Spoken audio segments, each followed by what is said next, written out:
आदरणीय किसान मजदूर एवं युवा साथियों, आज मैं रायपुर मुख्यमंत्री जन दर्शन कार्यक्रम में आया हुआ हूँ। आज 8 तारीख है, यानी 8 जनवरी।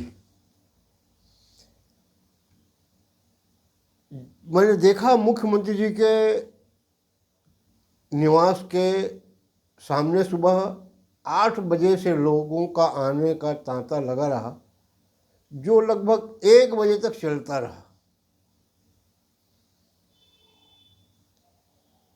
मेरे अंदाज से इसमें लगभग 3-3.5 हजार लोग आज जन दर्शन में भाग लिए होंगे। मैं भी उसी लाइन में था, 8:30 बजे से लगा हुआ था। 3 बजे मुख्यमंत्री जी से मेरा साक्षात्कार हुआ।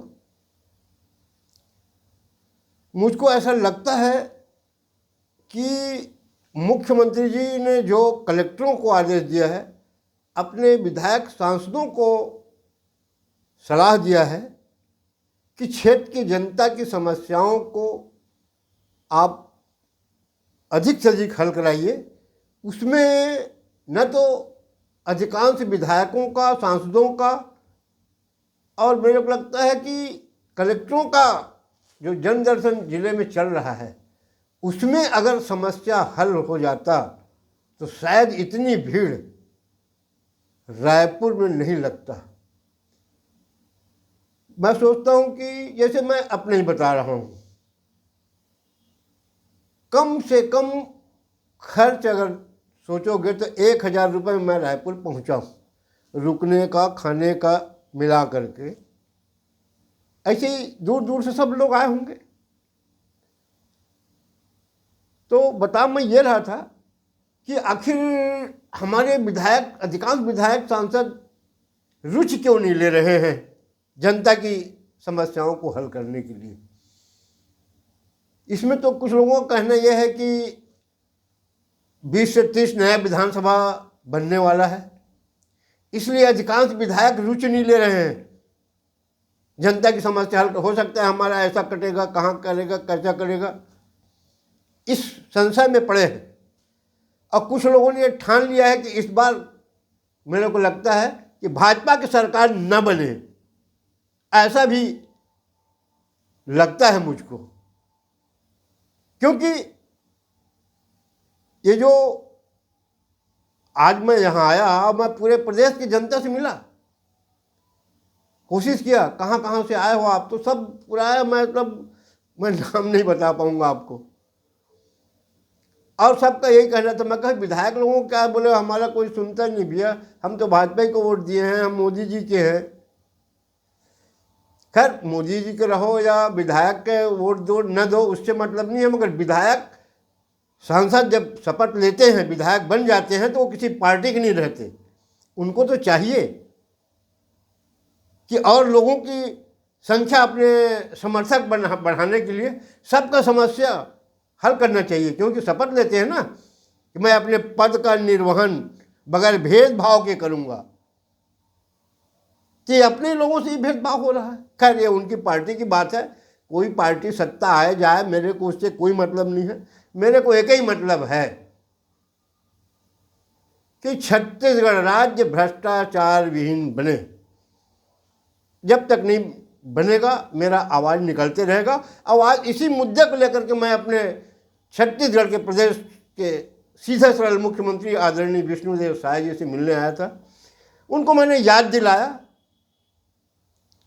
कि हमारे वर्तमान देश के प्रधानमंत्री मोदी जी चाहते हैं कि भ्रष्टाचार विहीन भारत बने। उसी अनुरूप छत्तीसगढ़ को भी मैं चाहता हूं कि भ्रष्टाचार विहीन बनाने में हमको सहयोग दीजिए आप। अटल बिहारी जी ने कानून में संशोधन किया था छत्तीसगढ़ राज्य बनाने के पहले कि सतर्कता विभाग के द्वारा साल में एक बार शपथ समारोह मनाया जाए, जिसमें भ्रष्टाचार को कम किया जा सके और सबको शपथ दिलाना है उसमें, अधिकारी, कर्मचारी, आम जनता को, कि मैं रिश्वत नहीं लूँगा, न मैं रिश्वत दूंगा, अगर दोषी हूँ तो कार्रवाई कराई जाए। ये सब शपथ दिलाना था। उसको याद दिलाने के मैं अपने सीधे सरल मुख्यमंत्री जी को आया था। उनको मैंने बताया, उन्होंने कहा ठीक है देखेंगे, ऐसा उन्होंने कहा है। वहाँ पत्रकार थे, अधिकारी थे, सबके बीच की बात है। मैंने उनको एक उदाहरण दिया कि साहब गांव स्तर में, तहसील स्तर में भ्रष्टाचार कैसे हो रहा है। एक उदाहरण में बताया। मुंगेली जिले के पथरिया तहसील में हमारा जो जनपद पंचायत का सीओ साहब है, वैसे लाखों रुपए बताते हैं कि वो इधर से उधर कर चुका है, काली कमाई। उसको कुछ लोगों ने प्रमाण पत्र भी दिया है कि अच्छा अधिकारी है करके। इसलिए उसने इस बार 6 महीने में, एक 6 महीने पूर्व की बात है, वहाँ के जनपद के लेखापाल को हटा करके ऐसे व्यक्ति को उसने उसका चार्ज दिलाया है जिसका वहाँ से ट्रांसफ़र हो चुका है साल भर पहले। वो चार्ज लेना नहीं चाहता था, उसका ट्रांसफ़र रोक करके उसको चार्ज दिलाया गया है। मेरा मांग था मुख्यमंत्री जी से, मैंने कहा है कि मुख्यमंत्री जी, अगर जो लेखापाल हटाया गया है मौखिक आदेश में हटाया गया है, उसको कोई लिखित आदेश नहीं दिया है, अगर उस लेखापाल ने कोई गलत किया है तो उसकी जांच करा के उसको बर्खास्त किया जाए। लेकिन उसने कोई गलत किया नहीं है। ऐसे सीनियर कई कर्मचारी हैं। तो वहाँ के सीईओ ने, साहब मैं कहा कि वो ग्रामीण विकास के पैसा खाने के लिए पूरा योजना बना लिया है, बहुत अच्छे ढंग से बनाया है, इसकी आप जांच करा लीजिए। मैं पिछले 27 नवंबर को भी आया था, तो वहाँ बताया कि आज जन दर्शन नहीं होगा, तो डब्बा में मैं डाल दिया हूँ। उसका भी अभी तक कोई जांच वाच नहीं हुआ है, ये भी मैंने उनको बताया। बोले नहीं हम दिखवाते हैं कहाँ का मामला है। मैं बोला मुंगेली जिले के पथरिया तहसील का है, वहाँ ये चल रहा है। ये भ्रष्टाचार का मैंने उदाहरण दिया कि कर्मचारी अधिकारी किसके सहयोग से, किसके कारण भ्रष्टाचार को इस ढंग से शासन के नियम के विरुद्ध अमली जामा पहनाने में लगे हुए हैं। तो उन्होंने पूछा कि कौन से जिले की बात कर रहे हो, तो मैंने बताया साहब मुंगेली जिले के पथरिया तहसील का है, आप दिखवा लीजिए।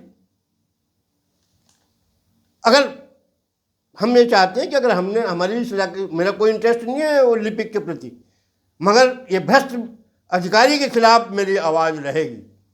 आप उसको चार्ज दिलाएं न दिलाएं, मेरे कोई आपत्ति नहीं, मगर ये भ्रष्टाचारी अधिकारी।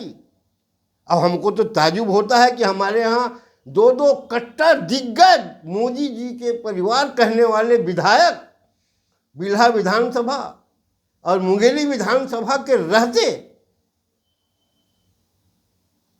ये भ्रष्टाचार हो रहा है, जबकि हम इनको हम ईमानदार नेताओं में हम इनकी गिनती रहती है। लोग बताते हैं, कहते हैं, लोगों में चर्चा है। तो खैर, मुख्यमंत्री जी को मैंने ये भी कहा कि मुख्यमंत्री जी, अगर पूरे प्रदेश को भ्रष्टाचारहीन बनाने में तकलीफ है तो मेरे पथरिया तहसील को बनाने में सहयोग दे दीजिए। उन्होंने कहा हम सब देखेंगे, हमने कह दिया है, आप शांत रहिए। तो ये मैं आपको बता रहा हूँ कि मुख्यमंत्री जी ने सहयोग देने का वादा किया है। इसलिए मैं अपने किसान, मजदूर और भ्रष्टाचार से त्रस्त लोगों को सड़क पे आने के लिए क्यों बोल रहा हूँ। आप ये मत सोचो घर बैठे बहुत से ऐसे लोग हैं, अरे यहाँ से वहाँ तक एक ही हाल है, कई सुनवाई नहीं है, ऐसा नहीं है। सुने न सुने, ये भ्रष्ट लोगों की चर्चा तो होती है ना, इनकी नाक तो नीचे होती है। अब एक रोज समय आएगा, ये भ्रष्टाचारी किनारे रह जाएंगे।